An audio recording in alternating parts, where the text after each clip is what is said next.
Hi, Deepa Ranishekar from Transform Life Programs, Love, Light and Gratitude. For persistent cough, the very simple remedy is this immediate point here.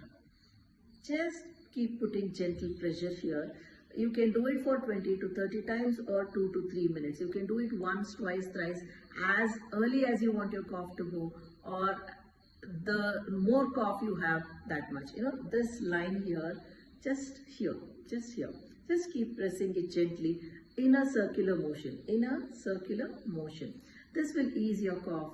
And if you want to know more about the 29th September class, call these numbers that is displayed down and register quickly because we have limited seats. Thank you so much for joining me, Deepa Ranishekar from Transform Life Programs, Love, Life and Gratitude.